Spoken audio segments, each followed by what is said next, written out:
Fala galerinha, tudo bem com vocês?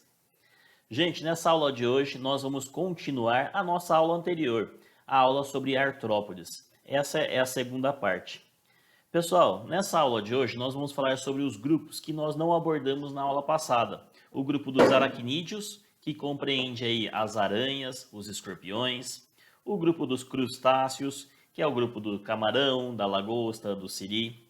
E o grupo dos miriápodes, aqueles que possuem vários pares de patas, como por exemplo dos quilópodes, da lacraia, e dos diplópodes, do piolho de cobra.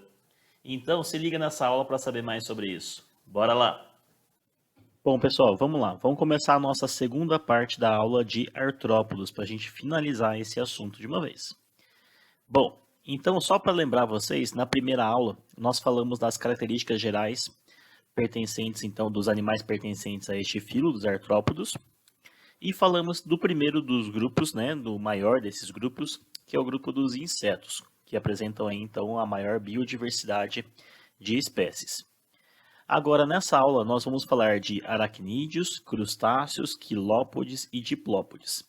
Só lembrando, né, então, que a gente está chamando aracnídeos o grupo dos quelicerados, e o grupo dos miriápodes, nós dividimos eles em quilópodes e diplópodes. Tudo bem? Bom, começando então. Vamos falar do grupo dos quelicerados, que aqui nós vamos chamar de aracnídeos. Então, para todos os aracnídeos, a característica do corpo deles é o quê? A presença de 4 pares de patas. Então, se vocês contarem a quantidade de patas presentes no corpo desses animais, vocês vão chegar a uma contagem de 8 patas no total. Então, vamos lá, conta aqui comigo nessa figura ao lado. Vamos contar por pares aqui de um lado. Então, ó, 1 par, 2 pares, 3 pares, 4 pares. Aí muita gente chega para mim e fala, ué, tem um quinto par aqui. Gente, esses aqui de cima, né, não são patas. Por quê? Eles não têm a finalidade de locomoção. As patas têm essa função de fornecer a locomoção. Esses aqui da frente, eles são chamados de pedipalpos. Eles têm como função sensorial.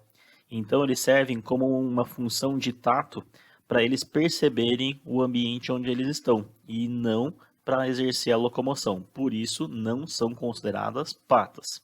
Então, tomem muito cuidado, porque muita gente sai por aí contando patas de aranhas e falam que tem 10 patas. Não, são 8 patas. O corpo desses animais ele é dividido em 2 partes. Então, a presença de um cefalotórax e um abdômen. O cefalotórax, só para relembrar vocês, é a união da cabeça com o tórax. Então, juntando cabeça e tórax, temos cefalotórax e depois a presença aqui, ó, do abdômen desses animais. Então, ó, cefalotórax, abdômen, tá? Bom, vamos lá agora, né? Eles não possuem antenas, né? Então você não vai encontrar uma aranha com antena por aí.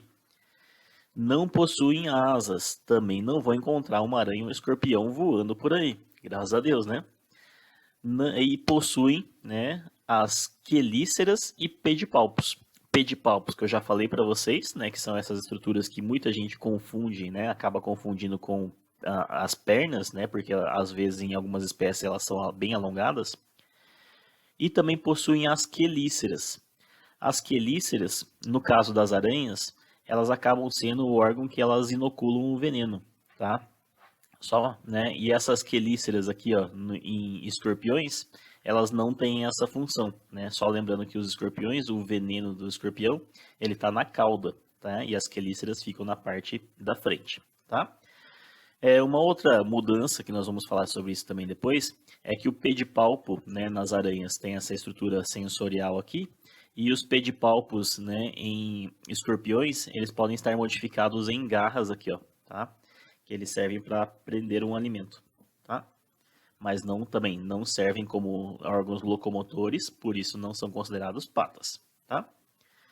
Exemplos então desses aracnídeos são as aranhas, os escorpiões, os carrapatos, os ácaros e os cravos. Eu sei que tem muita gente aí que já está com um sinal de interrogação na cabeça quando eu falei de ácaros e cravos. Já vamos falar um pouquinho mais sobre eles mais adiante. Aguenta aí. Bom, falando agora, né, das coisas mais específicas desse grupo dos aracnídeos. Vamos falar da excreção. Então, lembra quando eu falei para vocês da aula anterior, eu falei de insetos, que é os túbulos de Malpighi? Então, os túbulos de Malpighi também existem nesse grupo dos aracnídeos.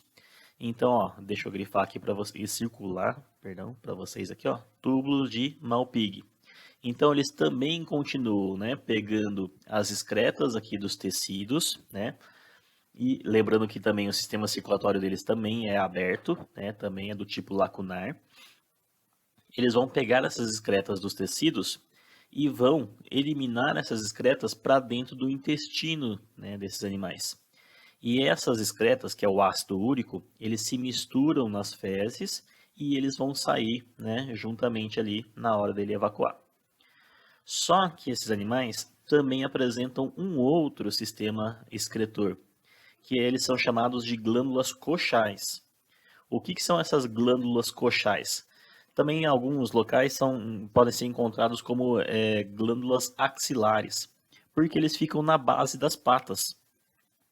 Então essas glândulas coxais, eles também eliminam as excretas através dessas aberturas localizadas próximo das patas, tá? E essas excretas, elas são principalmente a guanina, tá? Então ela difere um pouquinho dos túbulos de Malpighi que excretam ácido úrico. Então, se perguntarem para vocês qual é o sistema excretor de aracnídeos, eles possuem túbulos de Malpighi e glândulas coxais.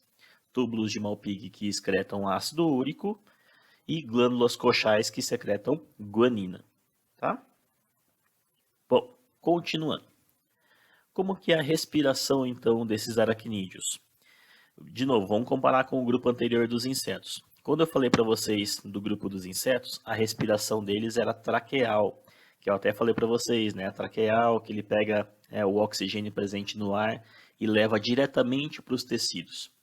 Aqui, no caso das aranhas, né, escorpiões, dos aracnídeos, eles têm uma respiração chamada de filotraqueal. É um pouco diferente da respiração, então, dos insetos. Essa respiração filotraqueal, algumas pessoas chamam até de pulmões foliáceos, porque parecem que tem folhas, né? Então, filo vem de folhas ali, ó, de lâminas. Então, esse ar, quando ele entra, né, através dessas aberturas presentes no corpo desses animais, e esse ar ele vai percorrendo, né, entre essas lâminas. Então, ó, aqui está o sentido de entrada do ar, tá, no corpo dos animais, e esse ar vai percorrendo essas lâminas. E nessas lâminas, os gases começam a ser captados. E aqui, diferente dos insetos, esses gases eles são transmitidos, né, para o sangue. Então, a distribuição de gases no corpo desses animais é feita pelo sangue. Por quê? Porque eles apresentam um pigmento respiratório, chamado de hemocianina, tá? Então, aqui é diferente dos insetos. Nos insetos não tinha pigmento respiratório, o gás já ia diretamente para os tecidos. Aqui não, aqui o oxigênio que entra, ele é transportado pela hemocianina presente no sangue, e aí o sangue é que distribui esses gases pelo corpo desses animais, ok? Então, falou em respiração de aracnídeos, lembre-se, respiração do tipo filotraqueal. Continuando. Como que é a reprodução dos aracnídeos? A reprodução deles, eles são dioicos, então sexos separados, né? Nós temos indivíduos do sexo masculino e indivíduos do sexo feminino. A fecundação deles é interna, tá? Interna como? Muitas vezes é o próprio pedipalpo, né? Que eles utilizam para fazer a deposição, então, do gameta masculino no corpo da fêmea, né? Então ele faz a fecundação interna. O desenvolvimento ele é direto, ou seja, não tem larvas, tá? Você não vai encontrar uma larva de aranha, uma larva de escorpião. E eles podem ser tanto ovíparos ou vivíparos. Lembra o que é ovíparos e vivíparos? Ovíparo é aquele que tem deposição de ovos, né? Então ele deposita os ovos e depois desses ovos eles eclodem e já saem os juvenis. Ou então vivíparos, quando não tem ovos. Quando o desenvolvimento, né, dos filhotes ele ocorre dentro do corpo da fêmea. Então, nesse caso, elas podem ser ovíparos para aqueles que botam ovos ou vivíparos para aqueles que não botam ovos. E muitos, né, desses filhotes, né, muitas espécies, né, transportam os seus filhotes nas costas, como é o caso aqui, ó, desses escorpiões, ou então acabam, né, gerando um casulinho, né, na teia de algumas aranhas e eles eclodem e aí liberam as várias aranhinhas por aí, né? Para quem tem fobia dessas coisas, acho que essas imagens devem estar sendo torturantes para elas, né? Bom, vamos lá então, continuando. Depois de falando da reprodução de aracnídeos, vamos falar um pouquinho sobre veneno, tá? Por quê? Porque muitos desses animais aqui, eles são venenosos, grande parte desses animais são venenosos, tá? E eles exercem uma importância para nós, por quê? Porque nós temos, né, vários acidentes aí com venenos de escorpiões e venenos de aranhas. Vários soros têm sido, né, pesquisados ultimamente para o veneno desses animais. Bom, só que uma coisa que eu queria que vocês tivessem bem em mente é a diferença entre animais venenosos e peçonhentos, tá? Venenoso é todo aquele animal capaz de produzir uma toxina, um veneno. Só que nem todos que são venenosos, eles serão peçonhentos. Por quê? O que é um animal peçonhento? Um animal peçonhento é aquele que tem a capacidade de inocular o veneno. Inocular o veneno, como é o caso de aranhas, como é o caso dos escorpiões. Então, as aranhas e escorpiões, eles têm órgãos específicos que fazem a inoculação desses venenos. No caso das aranhas, elas inoculam através das quelíceras, e no caso dos escorpiões, o veneno deles está no último segmento do corpo deles, que é chamado de telson. E nesse telson, ele tem a agulha, né, chamada de aguilhão ali, ó, da cauda, que ele vai fazer a inoculação do veneno. Então tá nessa região da cauda aqui, ó. Deixa ele parar aqui, que eu já mostro. Aqui, ó. Esse último segmento chama-se telson e aqui ele tem o aguilhão que faz a inoculação do veneno. Lá que está a bolsa de veneno. Já as aranhas não. As aranhas, a bolsa de veneno delas, né, a glândula de veneno, está localizada na posição anterior ali, tá? Então elas inoculam através das quelíceras. E o que seria então um animal que é somente venenoso? É que ele produz o veneno, mas ele não tem a capacidade de inocular o veneno em uma pessoa, em uma presa, tá? Como é o caso de sapos, tá? O sapo, ele tem uma glândula de veneno, né? E essa glândula de veneno, ela serve somente quando um animal vai lá e aperta ele, né? No caso dele ser abocanhado por algum animal, né? Algum predador. E aí, quando ele aperta, ele libera esse veneno. Tem algumas pererecas, né, que também produzem o veneno no muco, tá? E aí ela consegue, né, intoxicar um animal, mas ela não consegue inocular o veneno, então, portanto, elas não são peçonhentas, tá bom? Bom, seguindo, né, vamos para algumas outras características interessantes desse grupo, tá? O veneno, né, desses animais, além de servir para matar as presas, né, então para caçar e matar as suas presas, o veneno, principalmente das aranhas aí, eles também servem como uma enzima digestiva. Então eles começam a fazer a digestão desses animais quando eles inoculam esse veneno. Então, para que é isso? Né? Porque como eles não têm um aparelho bucal ali, com mandíbulas, né, para fazer a mastigação, para retirar um pedaço pequeno ali do fragmento do animal para comer, esse alimento ele precisa ser parcialmente digerido. E aí ele começa somente a sugar aqueles fluidos todos já pré-digeridos ali, né, no corpo desses animais. Então, quando ele inocula esse veneno, ele já começa a fazer um efeito digestivo também ali, tá? As aranhas, né? Então eu já falei para vocês, elas usam, né, os pedipalpos como estruturas táteis, tá? Então eles servem para perceber vibrações do ambiente. E nos escorpiões, esses pedipalpos eles estão modificados em garras, né? Então olha aqui, ó, isso aqui seria os palpos, né? Os pedipalpos então dos escorpiões, tá? E as aranhas possuem também glândulas fiandeiras, tá? Então são glândulas capazes de produzir a teia. A teia que ela utiliza, né, para a captura do alimento dela. Então ela deixa ali a teia dela armada e aí um inseto, né, desavisado passa por ali, se enrola nessa teia, que fica grudada nela, e a aranha rapidamente vai lá, inocula o veneno e começa a se alimentar dela, tá? Então as glândulas fiandeiras servem para isso. Elas ficam localizadas na porção posterior, tá? Aqui na parte de trás, no abdômen das aranhas. E uma outra característica bem interessante nesses grupos é que eles possuem vários olhos. Então, se você contar, ó, nesse caso, se você contar aqui, ó, tem os 2 olhos que estão bem aqui para trás, ó, né? Que não está dando para ver direito na foto. Temos 1, 2, esses aqui, ó, 3, 4, 5, 6, 7, 8 olhos aqui, ó, no caso dessas aranhas. Nos escorpiões nós temos também, ó, nós temos olhos aqui na parte de trás, nós temos olhos aqui na parte da frente. Então são vários olhos, e esses olhos são olhos simples, não são olhos compostos, né, igual são nos olhos de insetos, por exemplo, e também nós temos ter olhos compostos em crustáceos, tá? Aqui nas aranhas e escorpiões não, são olhos simples, tudo bem? Então pode variar aí até de 8 a 10 olhos presentes nesses animais. Bom, vamos lá, pessoal. Agora vamos para algumas imagens aí que pode causar espanto e terror na cabeça de algumas pessoas. Vamos falar sobre os cravos, sobre os ácaros e sobre os carrapatos. Gente, todos eles são aracnídeos, pasmem.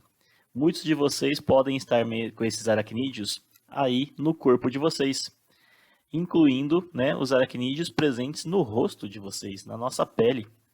Então, esses cravos, né, esses cravinhos pretinhos que às vezes costumam aparecer, principalmente naquelas regiões que são mais oleosas da nossa pele, né, região do nariz, região do queixo, região da testa. Nessas regiões aí, é comum encontrarmos esses cravinhos pretinhos, que acabam obstruindo os poros e muitas vezes causando até algumas inflamações. Esses cravinhos pretinhos nada mais são do que aracnídeos, eles são cravos, tá? Esses aracnídeos, então, olha só a imagem ampliada deles aqui. Ah, é um aracnídeo isso? É.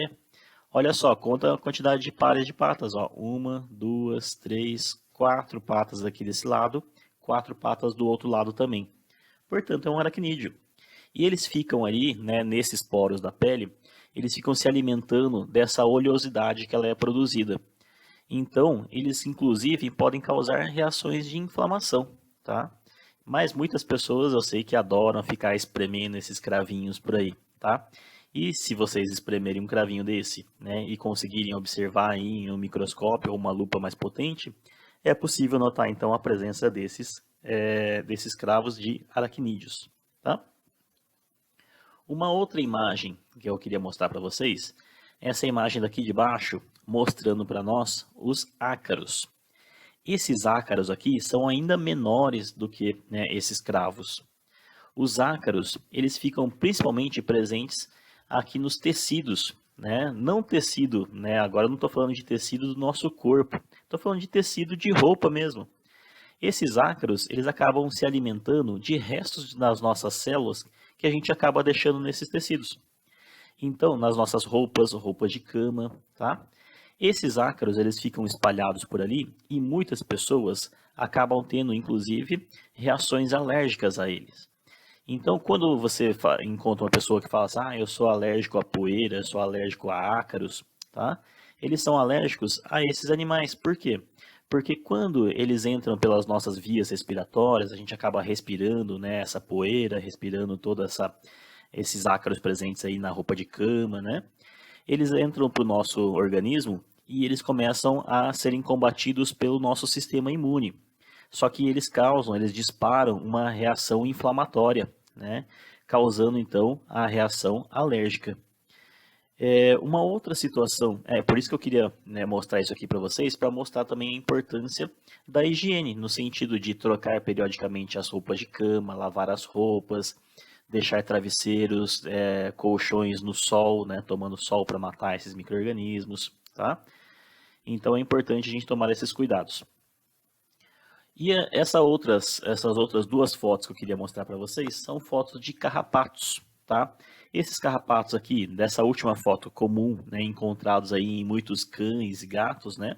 que eles ficam aí aderidos aos pelos dos animais e ficam lá absorvendo, né, sugando o sangue desses animais, tá? Causando aí as coceirinhas, tudo, né? Não estou falando de pulgas, tá, gente? Pulga, ela é um inseto, né? Eu estou falando de carrapatos que são aracnídeos. Então, esses carrapatos aqui são mais comuns de serem encontrados. Mas essa outra foto aqui, ó, né, mostrando para vocês esse carrapato em questão, esse carrapato é chamado de carrapato estrela, tá? Ele é muito comum ser encontrados em capivaras. E eles são responsáveis pela transmissão de uma doença chamada de febre maculosa, que infelizmente tem acometido aí algumas pessoas, né, nos últimos anos, inclusive levando à morte de algumas pessoas, tá? Então é importante a gente tomar cuidado com esses carrapatinhos aí.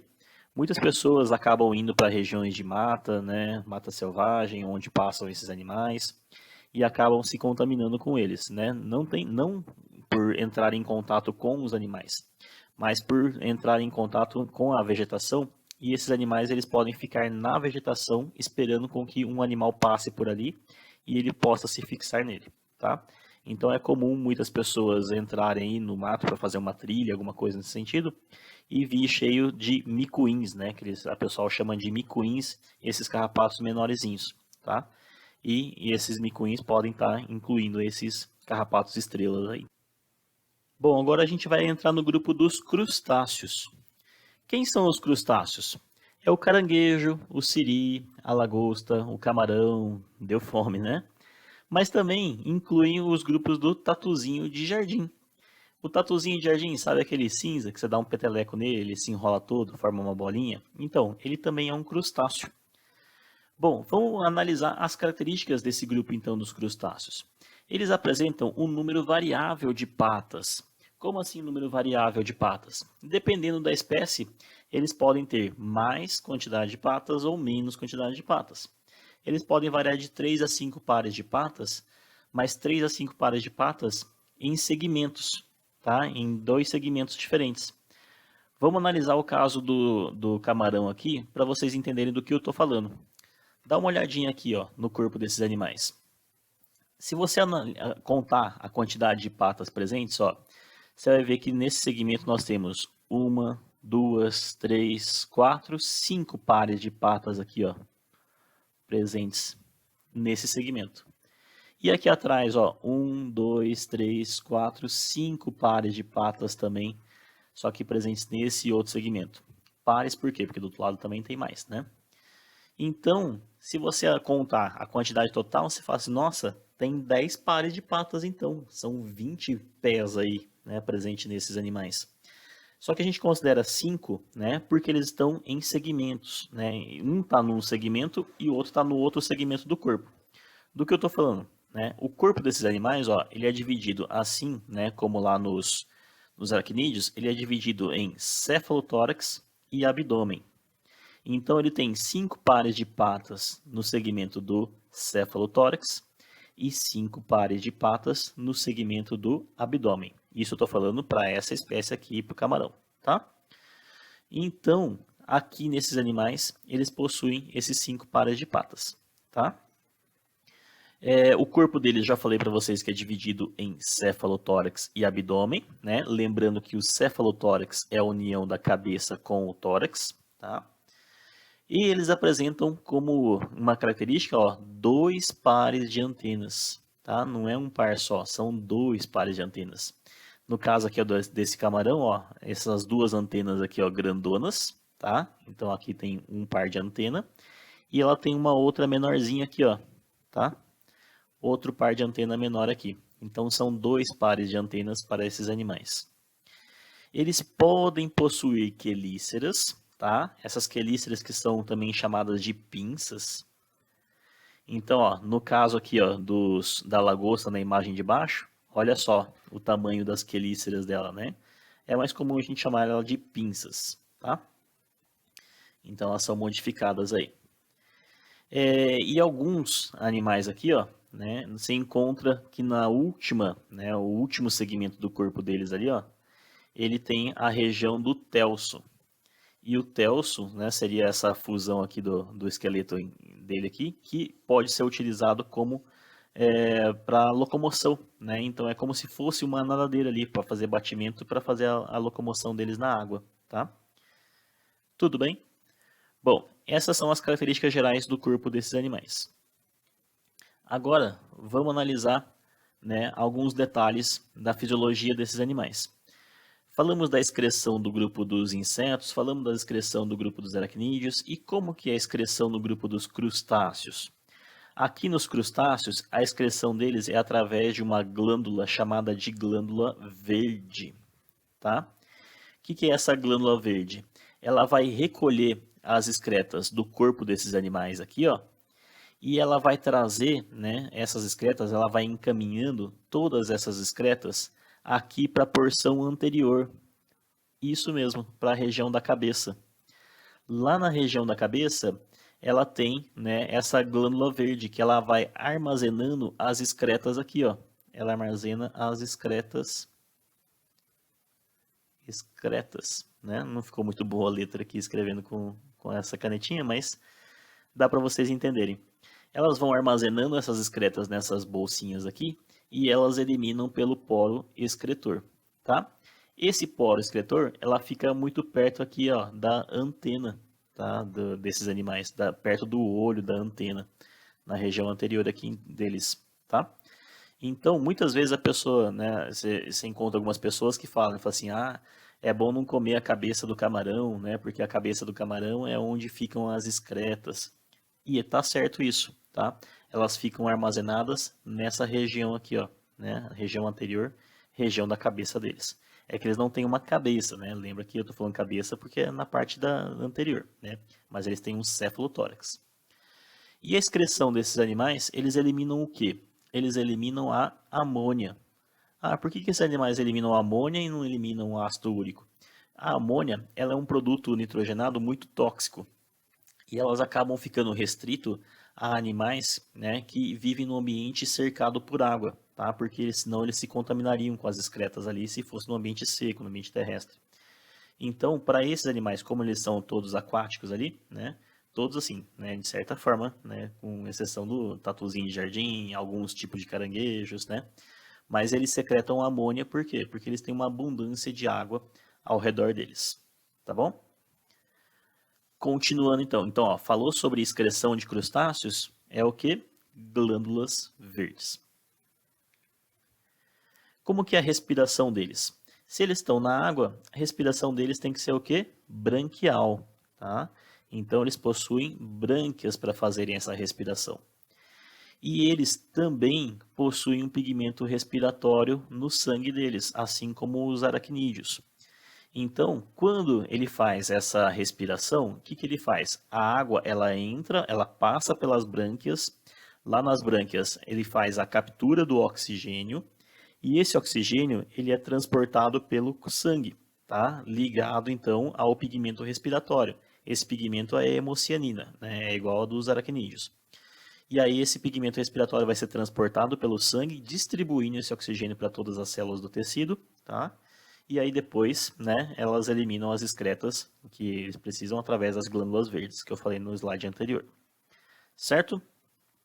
Bom, eu queria chamar a atenção para vocês que até mesmo os crustáceos que são terrestres, né, como é o caso do tatuzinho de jardim, a respiração deles também é branquial. Não vai confundir, porque às vezes eu falo assim, quando a respiração na água é branquial, quando ela é terrestre, ela é cutânea ou pulmonar.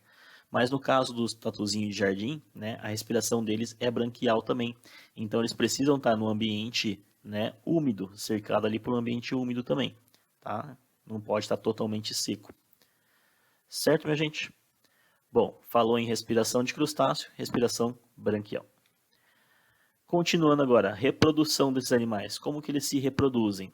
Então, a maioria desses animais eles são dioicos, tá? Então, sexos separados também para eles, tá?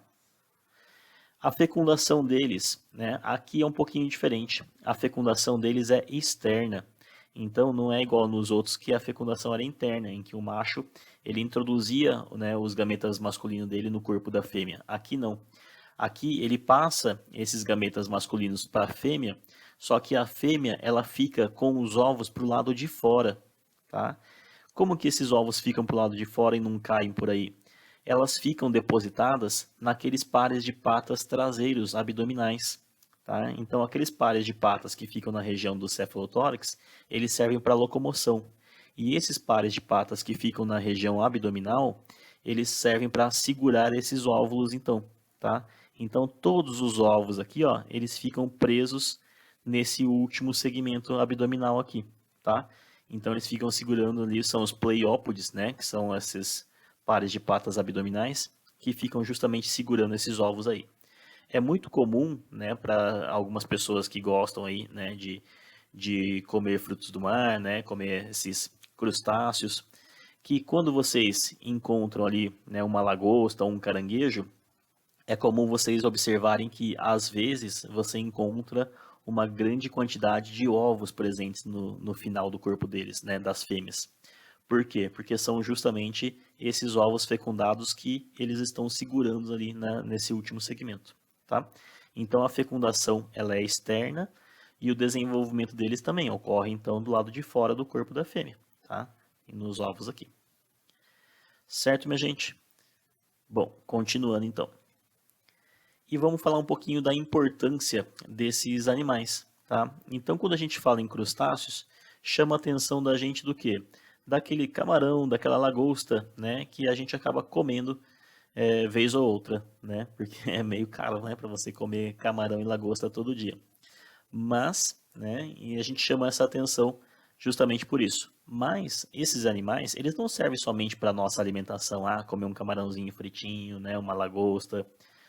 Eles também servem para quê? Para alimentação de outros animais. Então eles são, muitas vezes, eles são a base da cadeia alimentar aquática, tá?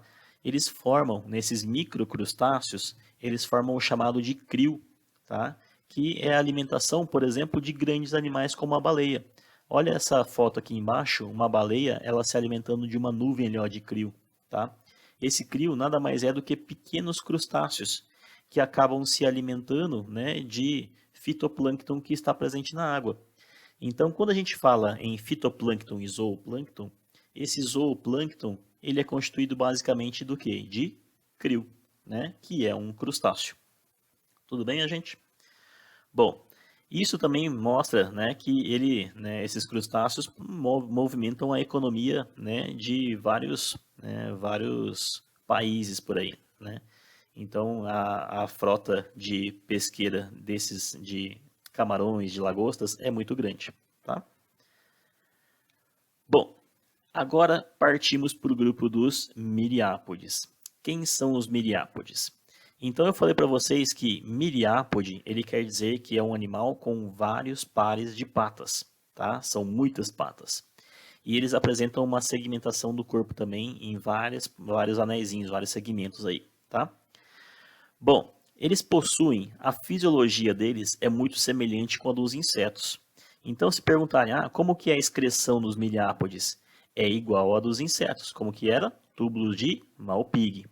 A respiração dos miriápodes, como que é? É igual a dos insetos. Como que era? Era respiração traqueal. A circulação, né, dos miriápodes, como que é? É igual à circulação dos insetos. Como que era? Aberta, sem pigmentos respiratórios. Tá? Então, eles possuem várias coisas em comum com os insetos. Então, aqui nós vamos tratar somente das peculiaridades, das diferenças aí, principalmente das diferenças entre um e outro, né, dos quilópodes e dos diplópodes que compõem o grupo dos miriápodes. Então, falando dos grupos dos miriápodes, temos dois, o grupo dos quilópodes e o grupo dos diplópodes, tá? Uma outra observaçãozinha interessante é o quê? Que a reprodução desses animais, eles são todos dioicos, né? Então, sexos separados, temos machos e fêmeas. A fecundação ela é interna e o desenvolvimento é sempre direto, tá? Então você não vai encontrar larvas aí, né? Larva de quilópode ou larva de diplópode, não tem. Eles já nascem, né, com as suas formas juvenis semelhantes à dos adultos e só tem depois crescimento corpóreo. Bom, vamos lá então, diferenciando quilópodes e diplópodes. Quem são os quilópodes? Eles possuem um par de patas por segmento, tá? Então, em cada segmento deles aqui, ó, se a gente pegar esse segmento, por exemplo, ó, nós temos aqui ó, um segmento aqui e nós temos uma pata para cá, uma pata para cá. Então, um par de patas para cada um dos segmentos. Isso é ser um quilópode, tá? Os quilópodes, ele tem uma divisão do corpo em que eles estão divididos em tórax, né? Cabeça e tronco, tá? O que é o tronco? É a fusão do tórax mais abdômen, tá? Então, quando a gente junta o tórax com o abdômen, formamos uma porção chamada de tronco, tá? E aí ele tem a região da cabeça além disso. Eles têm um par de antenas, tá? Os diplópodes também vão ter um par de antenas. Só que qual que é a diferença então? Aqui é um par de antenas longas, tá? E nos diplópodes vai ser curta. Esses animais, eles são peçonhentos, ou seja, eles são venenosos, né? Eles produzem veneno e ele tem uma estrutura capaz de inocular o veneno, chamado de forcípulas, tá? Essas forcípulas, elas ficam ali na região anterior, né? Próxima à cabeça, ó. Forcípula, tá? Ela que serve para inocular o veneno. Deixa eu grifar aqui circular nesse desenho aqui de cima também para mostrar para vocês, ó. Essa estruturazinha aqui, ó, são as forcípulas, tá? Ela tem desse lado e tem desse outro lado aqui também, ó. E esses animais, eles são peçonhentos, por quê? Porque eles são carnívoros. Então eles usam esse veneno para abater a presa deles, né? Para ele poder se alimentar. E eles têm antenas longas também, porque essas antenas longas ajudam ele a perceber o ambiente e buscar a sua presa, tá? Então olha como que esses animais estão adaptados justamente para isso, para esse hábito carnívoro dele, tá bom? Exemplo desses quilópodes é a lacraia, tá? Que está representada aqui nessa foto, esse desenho aqui abaixo, tá? Então a lacraia é o exemplo típico de um quilópode. Aqui eu só queria chamar a atenção para vocês, ó, a divisão do corpo que eu falei, ó, tronco e cabeça, tá? O tronco que é a mistura, né, a fusão do abdômen com o tórax. Agora, vamos ver a diferença, né, desse grupo dos quilópodes para o próximo dos miliápodes, que é o diplópode. Nesses diplópodes, eles possuem 2 pares de patas para cada segmento. Tá? Lá em quilópodes era um par de patas só. Aqui são 2 pares de patas por segmento. Então, se a gente pegar um segmento aqui, ó, vamos pegar esse daqui, ó, um segmento desse. Ele tem 2 patinhas desse lado, ó, e eles vão ter 2 patinhas do outro lado que não está mostrando na figura. Tá? Então, eles têm no total 4 patas por segmento, ou então 2 pares. Como que é a divisão do corpo desses animais? A divisão do corpo deles é de cabeça, tórax e abdômen, tá? Então, eles aqui não têm o tronco, né? Eles têm tórax e abdômen. Eles têm também um par de antenas, né? Assim como tinha lá nos quilópodes. Só que aqui é um par de antenas, o quê? Curtas. Por que ele tem um par de antenas curtas? Porque ele não precisa sair por aí procurando uma presa para ele, tá? Eles não são venenosos, então, por conta disso, eles não são peçonhentos por conta disso, tá? E eles têm, então, um hábito alimentar herbívoro, tá? Eles se alimentam de vegetais ou então de restos, né, de vegetais por aí. Certo? Que também eles são um comportamento detritívoro. Certo, minha gente? Uma característica que eu queria chamar a atenção de vocês aqui nesse desenho é a seguinte. Eu grifei aqui, circulei para vocês, 2 pares, né, de patas por segmento aqui, ó. Mas se vocês analisarem nesses segmentos aqui, ó, nesses primeiros segmentos, eles têm um par de patas apenas, ó. Então vou pegar esse segmento agora aqui, ó. Ele tem uma patinha para cá e vai ter uma outra pata para o outro lado, tá? Eu falei, então é um par só por segmento? Não, a maior parte dos segmentos dele tem o quê? 2 pares de patas. Somente nesses primeiros segmentos aqui, ó, tá, desse animal, é que ele possui um par só. Como a grande parte do corpo desses animais vão possuir 2 pares de patas por segmento, então a gente generaliza dessa forma, tá? Então, diplópodes, 2 pares de patas por segmento. Mas lembre-se que os primeiros segmentos, eles têm somente um par de pata. Tá certo, minha gente? Essas eram as diferenças, então, do grupo dos diplópodes e dos quilópodes. Só para fechar ele com um exemplo para vocês, que eu citei o exemplo anterior e não citei nesse, os diplópodes, o exemplo característico é o piolho de cobra, tá? É essa imagem que está mostrando aqui, ó, tá? Desse animal, conhecido aí popularmente como piolho de cobra, tá certo? Bom, eu sei que foi, né, uma grande, essas quantidade de informações muito grandes que eu passei para vocês, né? Foram divididos aí em 5 grupos que a gente estudou, cada grupo tem uma peculiaridade, muda alguma coisa em um, muda uma coisa na outra. Então eu coloquei aqui para vocês no final uma tabela com um resumo das principais características, tá? Então assim, eu falei muito mais do que isso, mas é só para trazer para vocês um resumão. Então olha só, aqui estão os grupos que a gente viu: insetos, aracnídeos, crustáceos, equilópodes e diplópodes, tá? Como que é a divisão do corpo? Para insetos é cabeça, tórax e abdômen. Para aracnídeos é o que? Cefalotórax e abdômen. Para crustáceos também é cefalotórax e abdômen. Para quilópodes, cabeça e tronco. Para diplópodes, cabeça, tórax e abdômen. Número de patas em insetos, 3 pares de patas, 6 no total. Aracnídeos, 4 pares de patas, são 8 patas no total. Crustáceos, 5 pares de patas, tá? Naquele segmento torácico que serve para locomoção, tá? Isso é para a maioria das espécies, tá? Então lembra que existem exceções, né? Então o número variável também aqui. Quilópodes, 1 par de patas por segmento. Diplópodes, 2 pares de patas por segmento. E a respiração? De insetos é traqueal, de aracnídeos é filotraqueal, de crustáceos é branquial e quilópodes e diplópodes é igual dos insetos, traqueal. A excreção, né, como que eles liberam essas excretas? Em insetos, túbulos de Malpighi. Aracnídeos, túbulos de Malpighi e glândulas coxais. Crustáceos, glândulas verdes. Quilópodes e diplópodes é igual dos insetos, túbulos de Malpighi. E exemplos para cada um deles, insetos. Aqui eu pus gafanhoto, barata, abelha, borboleta, grilo, mosca. Aracnídeos, aranhas, ácaros, escorpiões, carrapatos. Crustáceos, temos aí camarão, lagosta, siri, caranguejo, lagostim.